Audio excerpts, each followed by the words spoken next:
Começando o terceiro bloco, nós estávamos falando que a escola pública não funciona por um desígnio dos governantes, que isso começou com a ditadura militar e que os governos civis, uma certa continuidade de políticas, né, mantiveram um desígnio geral. Silvio, perguntar para você de um aspecto interessante. Hoje, se o Sindicato dos Químicos de Taubaté souber que tem outro sindicato dos trabalhadores da indústria química na cidade, ele vai lá para a Delegacia do Trabalho, para o Ministério Público do Trabalho, ele compra a briga e diz para ele, olha, na base territorial só pode ter um sindicato. Que conversa é essa que nós temos? A POSP e o Centro do Professorado Paulista. Como é que é essa situação? Eu não entendo. Os dois são sindicatos, é a mesma categoria, na mesma base geográfica. Pois é. Como é que é isso? Então, não é só a POS. A POS se coloca como sindicato, né? Uhum.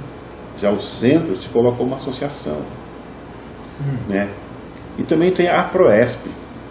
A Proesp.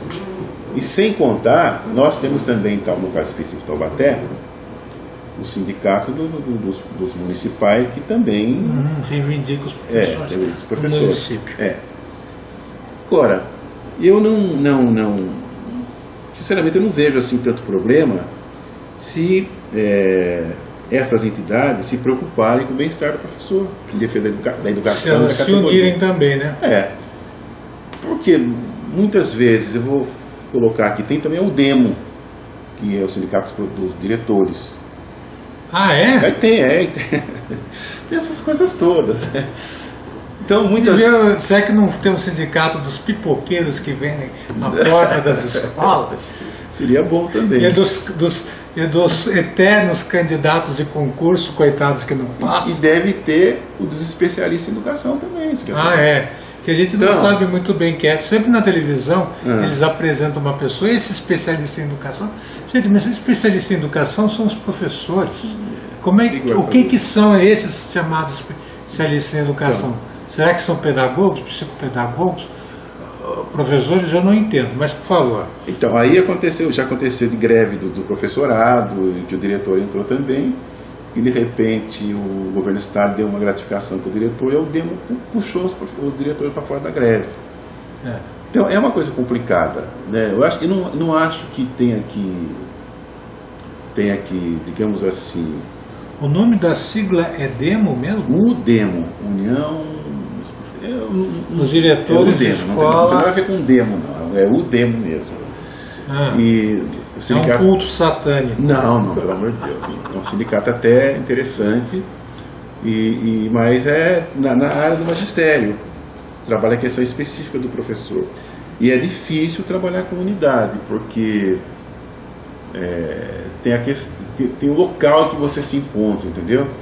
E até hoje, muito diretor entende que nem sempre o interesse do professor é o interesse dele. Então é uma coisa conflituosa, é uma coisa difícil de trabalhar. Em alguns momentos tem unidade, mas em outros não tem, né? E na verdade é um sindicato até bem conservador, né? É uma associação bem conservadora, mas tá aí. Agora, você fundou a POSP? Não, imagine, não tem essa idade toda não. Não, mas eu estou perguntando se é aqui em Taubaté, você participou da fundação da POSP? Não? Olha, a POSP em Taubaté tem uma conversa interessante aí. Tem pessoas que... Mas termine aquele seu pensamento anterior, desculpe. Qual era? Não sei, você estava falando. Agora você falou que da unidade que é difícil. A unidade é difícil porque o governo trabalha na divisão. Entendeu? Então o diretor hoje, eles não gostam que a gente fale isso. Ele é o administrador da escola. E essa escola, nós entendemos o seguinte, tem que ser administrada democraticamente.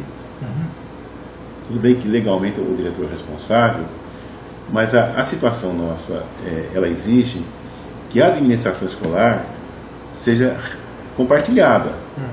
Né? Porque nós falamos na escola que defendemos a democracia, uma escola pública de qualidade. Só que criou-se uma situação em que geralmente o diretor, muitas vezes, é obrigado a atropelar o diretor até por sobrevivência profissional, por causa disso. Isso gera um conflito danado. Cumpra-se tal ordem, entendeu? Agora você encontra diretores que têm um jogo de cintura melhor, que entendem o que está se passando, enfim. Mas a mão de ferro do governo, né, leva a um conflito, muitas vezes que geram coisas desagradáveis entre diretores e professores, né? Ele é muito cobrado, você veja, muitas vezes tem diretores que passam 2, 3 dias da semana em reunião com a dirigente regional, que é cobrada também, que impõe também. Aí vai para a escola com aquela determinação que tem que fazer a vontade do Estado. E nem sempre, aliás, a vontade do Estado quase sempre não é a mesma vontade do professor e da comunidade escolar. Tá, e agora voltando à fundação da POESP. Você entrou em que ano na POESP? 1979. Ela não é dessa época? Não. Veja bem você, eu entrei na POESP em 70, eu comecei a lecionar em 79. A POESP já existia. Não com essa característica de hoje, mas de uma associação. A partir de 79, 80, até coincide com a questão da redemocratização do país, a luta pela anistia, ao fim da ditadura militar mesmo, a POESP tomou um perfil mais sindical. Agora, a implantação dela em Taubaté, nós quando estávamos no PT, começando o trabalho do PT, em 1981 para 1982, nós fizemos a primeira eleição da POESP em Taubaté, né? Nós não tínhamos nem sede, nós até usamos uma livraria. O Eduardo estava na POESP nessa época já, não? Aí ele chegou depois. Como Eduardo Carlos Pinto, que isso, se destacou muito depois, né? Como dirigente sindical, ele chegou depois. Um abraço para ele, que agora é professor na Unital. Legal, gente boa. Aí nós fizemos uma eleição numa livraria que existia aqui. Uma livraria, como é que chama essa rua que vem lá daquele viaduto do hospital? Um senhor muito simpático cedeu pra gente local. Não era o Livrão, não? Não era o Livrão, não. Era quase na esquina ali. Universal? Eu acho que Universal. O seu Rogério? Isso, cedeu para que a gente fizesse ali a primeira eleição da POESP. Poucos professores votaram, nós tiramos um representante que depois acabou desistindo, porque de uma certa maneira a POESP participou de uma greve geral, ou então se inscreveu na CUT, defendia a CUT, ele achava que não tinha nada a ver com isso e acabou se desligando. E depois, na verdade, eu não acompanhei mais porque eu fui lecionar em Guarulhos. Mas aí, quando eu voltei para cá em 90, já estava organizado, combativo e tal, né? Uma fase boa dos professores em termos de luta. Mas eu não... Aquele primeiro pontapé que a gente deu, eu nem me lembro mais, assim, os resultados práticos daquilo. Mas era uma luta. Depois a POESP cresceu no estado todo. Acho que em 10 anos, 10 ou 15 anos, 95, ela já tinha quase 94 subsedes espalhados pelo estado. Né? E é uma coisa valorosa. Subsede quer dizer o sindicato na cidade. Na cidade, porque nós temos uma central na Praça da República e outras 93, 94 pelo estado, né? E é um trabalho interessante de organização mesmo, porque nós temos 500 e tantas cidades no estado de São Paulo, e em cada cidade, em cada escola nós temos um representante. É o maior sindicato na América do Sul atualmente? Tem, eu nunca fui conferir, mas no discurso oficial é o maior sindicato da América Latina. E eu acredito que sim. Nós temos quase mais de 200 mil sócios, alcançamos quase 5 mil escolas. Tem fundo de greve? Tem, mas quase não se usa. Quase não se usa? Não se usa, porque não dá. Você faz uma greve com 100 mil professores em breve, digamos assim. Que fundo você tem para cumprir isso, né? Mas é um sindicato bastante organizado, tem suas polêmicas, tem seus grupos organizados, tem a cada 2 anos um congresso, conferências e tal, né? E reflete dentro dela toda a luta política fora que desenvolve pelo país como um todo. É um grande avanço. Se você fosse pedir voto para um presidente da POESP, quem você digitaria? Como assim? Ué, você tem um candidato a presidente da POESP? Não, por enquanto não. Mas tem uma plataforma que ali dentro da POESP chega a ser oposição à direção estadual, não? Eu sou oposição à direção estadual. Ah, então. Você veja que o Silvio é um contestador. Silvio, vamos falar que o tempo ruge, não urge, né? Ruge. Você precisou andar a pé até Presidente Prudente ou te deixaram ir de ônibus? Não. Como é que foi essa história? Eu fui de ônibus, um ônibus ruim, da Andorinha, que por fora é bonito, mas por dentro é terrível. Não é um busão da ABC, não chega a tanto, mas não é lá essas coisas não. Então eu fui convocado para uma perícia médica em Presidente Prudente, que fica a 700 km de Taubaté. 10 horas de viagem, 10, 11 horas de viagem. Isso porque não tinha vaga no Mato Grosso, certo? Não. Me mandasse para Tocantins, talvez. Eu fiz um texto chamado Turismo Compulsório, porque eu me afastei, fiz uma avaliação médica com o doutor da rede privada, ele aconselhou meu afastamento da sala de aula. E eu tenho que passar por critério do Estado para prosseguir nesse afastamento. Aí eu levei a documentação na escola, o secretário foi no programa do governo do Estado, onde tem médico disponível para perícia médica, não tinha lugar nenhum, e apontou que dia 30 de janeiro eu tinha que fazer perícia médica em Presidente Prudente, né? Dia 8 de janeiro eu encaminhei para a dirigente regional um documento pedindo para que essa perícia fosse feita na região, ou em Taubaté, e não recebi resposta até o dia 29, então dia 30 eu fui, né? Eu fui para lá. Peguei minhas moedinhas e fui para lá. Entrei no ônibus às 7h30 da manhã aqui na Dutra e desci em São Paulo, metrô, Barra Funda e Prudente, né? Só que essa rotina é a rotina de muitos professores no estado e aqui na região. Eu falei, eu não vou para lá em silêncio. Aí peguei meu celular, gravei um vídeo contando a minha situação e a situação das pessoas que foram para Bauru, Marília, Botucatu, Osasco, com dinheiro do próprio bolso, ou até levando familiares, porque muitas não conseguiam ir sozinhas devido à condição de saúde. E relatei isso. Na internet cabe tudo, né? E de repente eu percebi que aquela denúncia que eu fiz deu resultado, porque eu comecei a receber telefonema de solidariedade. A TV Aparecida ficou sabendo e veio fazer uma conversa aqui em Taubaté, conversou comigo, com outros 2 professores. Na Assembleia Legislativa também ficaram sabendo, na Câmara em Taubaté ficaram sabendo, e a direção regional passou a ser pressionada. E até agora eu estou sendo procurado para falar sobre o assunto. Hoje, às 2 da tarde, eu conversei com a revista Fórum São Paulo. Ontem eu conversei com o G1. Na semana passada, na quinta, sexta-feira, conversei com o I Fronteira, lá de Presidente Prudente. Enfim, porque é uma coisa escandalosa, né? Eu falei, eu não vou abaixar a cabeça, colocar meu boné e não, eu vou falar, porque é um absurdo. Porque se a sua saúde não está boa, você tem que ter mais cuidado com ela. Eu fui tranquilo, né, sob controle, mas tem professor que não consegue ter equilíbrio emocional para ir em São Paulo fazer perícia médica, não vai fazer. E o governo afirma no projeto dele que as mudanças que ele fez na perícia médica é para humanizar esse procedimento meu. Estranho, né? Mas primeiro eu tinha marcado com você em Osasco, você disse que era longe. Eu fui, dessa vez eu fui. Não, tinha marcado para Bauru, aí eu mandei um documento pedindo que mandasse uma perícia mais próxima, mandaram para Osasco, eu fui. Aí marcaram uma outra para Prudente, essa. Eu solicitei vinda para cá, não permitiu. Eu preciso passar uma informação para a Secretaria de Estado da Educação, já que vocês estão marcando, explicar o seguinte.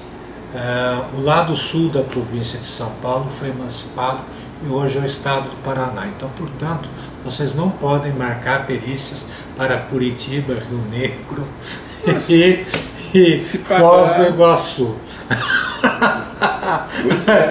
Porque a Secretaria do Estado às vezes não está totalmente atualizada, ainda pensa que o Paraná faz parte de São Paulo. Pode ser, de repente é para testar. Aliás, El Rei já indenizou o último donatário de capitania, informando os políticos aqui de Taubaté. Então, é uma maneira que ele tem para testar a saúde do professor, né? Quer dizer, é uma brincadeira. Então, mas eu acho que vocês têm uma certa simpatia pelo Alckmin, porque vocês aplicaram aqui um Photoshop no boletim da PUESP, e ele parece aqui um sujeito muito mais novo, bonitão, parece até com um cara aí que eu conheço que também tem uma esposa belíssima daqui de Taubaté. Verdade. Né? Vocês deram aqui, não é? Esse aqui, o Alckmin está muito mais bonito aqui. Esse não é o Alckmin. É por isso então. Esse é um apadrinhado. É um apadrinhado do Alckmin. Não, tem aqui o boletim da PUESP que ele quer mostrar. Eu vou deixar que ele mostre e faça as suas considerações finais, porque... Não, esse boletim é o seguinte, olha, esse aqui é um trabalho especial que nós fizemos no FDE. A gente alavancou esse trabalho em cima do escândalo Júnior Ortiz em 2012. Escândalo das mochilas, vamos falar assim para que resultou em 7, 8 milhões de reais para financiar a campanha. Se você falar escândalo Júnior Ortiz, a mulherada vai pensar que é porque ele é bonitão. Não sei, está numa revista erótica, não sei, não é isso. Então a conversa é a seguinte, nós fizemos um boletim resgatando um pouco do histórico da FDE. Aqui tem, olha, é realmente uma fábrica de escândalos, né? Está colocado aqui, fábrica de escândalos Tucano. Então, desde a campanha de 2012 em Taubaté, até a questão do Chalita, Paulo Renato, a questão das parabólicas, as questões do aparato da FDE, que é muito grande. As parabólicas, o que foi mesmo? O Chalita comprou em 2006, 2007, 5.500 parabólicas, pagou adiantado, deixou de receber. Ele o que era? Ele era presidente da secretário da Educação. E a gente até foi bonzinho que não colocamos o segundo escândalo, que se refere agora à reforma do apartamento dele, que custou quase R$1 milhão, só a sala de vídeo custou 100 mil reais, qualquer coisa assim. Então, ali é uma como é que se chama? Some dinheiro, é um sumidor. E é o grande esquema, as compras de revistas sem licitação, essas coisas todas que o Ministério Público sabe e que é gravíssimo. Mas eu tenho certeza que não equivale a 20% do trem-salão Tucano. Não deve. O trem-salão é muito maior, mas isso aqui é grave. Então, se hoje não tem dinheiro para perícia médica, se não tem dinheiro para salário, muito desse dinheiro que está faltando nisso tudo vai pelo ralo da FDE. Eu não vou falar de novo da FDE, porque eu já falei em outro vídeo argumentando que eu acho que isso que é uma monstruosidade legada pelo quercismo, porque foi o Quercia que inventou. E eu argumentei em outro vídeo aqui, se vocês procurarem, que isso daí tem que ser fechado mesmo. E eu já dizia também um tempo atrás, antes de vocês fazerem um panfleto, é claro que eu não sou o que teve o estalo, muita gente teve esse estalo, mas eu já dizia que era uma fábrica de escândalos mesmo. E não é porque o presidente foi um ex-prefeito daqui da cidade, não. É porque desde que ela foi criada, ela tem um histórico mesmo, e ela é aquela velha história que eu falei. Vocês vejam um vídeo com a Yara, vocês vão ver a minha argumentação. Conclua o seu pensamento aí para gente. Então, só para encerrar, a FDE, e eu estou falando isso é provado, na escola que eu trabalhei passou por 4 reformas, uma reforma geral e 3 parciais. Se chover agora, o pátio, a sala, a biblioteca está tudo inundado. Gastaram R$2 milhões. Para quê? Nem goteiro eles tiraram. Então, piscina é caro, né? Vou fazer. Então, a quadra de esporte foi uma reforma à parte, R$240 mil para cobrir a quadra. Se chover agora, a quadra está inundada. Quer dizer, então, veja só, porque eu vou otimização. Uma quadra de esporte que também serve como piscina. Você tem que observar a inteligência. Cara, muita coisa. Então é assim, então é grave. Eu sempre acho que temos coisas boas para colocar em nível de educação estadual, mas infelizmente as coisas ruins que são feitas propositalmente, até por uma questão de poder sobre a mídia, não são faladas, não são investigadas, né? Só quando não tem jeito de esconder mais, como a questão do trem-salão Tucano, que apareceu independente da mídia, que já vinha rolando há uns 5, 6 anos ou mais, que estourou lá fora e não tinha como esconder aqui dentro, aí se fala mais ou menos. Mas nós sofremos isso. Então, quando um professor como eu é obrigado a andar 1.400 quilômetros para fazer uma perícia médica de meia hora, eu sei o que está por trás. É isso aqui. E falo, não escrevi. e vou continuar falando. Eu não estou inventando, eu não sou ficcionista, eu estou partindo da realidade, e os dados, números estão aí para confirmar, então eu fico tranquilo. Gente, eu vou agradecer ao Silvio a vinda dele aqui. Eu acho que vocês podem depois fazer uma enquete. Ele lembra um pouco o Sidney Poitier. Mas ele não é só um rostinho bonito, ele tem conteúdo. Você veja só, é um páreo duro. Quando você bota Xalita, Silvio Prado e outros galãs, é claro que um vai brigar com... Você veio aqui para fazer chacota? Eu não venho mais esse negócio aqui não. Não é chacota, tá Silvio. Obrigado de você vir. E dizendo que eu vou terminar aqui, já que ele fez as conclusões dele. O Silvio é um lutador da POESP há muito tempo, militante da causa da educação, e tem outros ali na POESP que estão há muito tempo batalhando.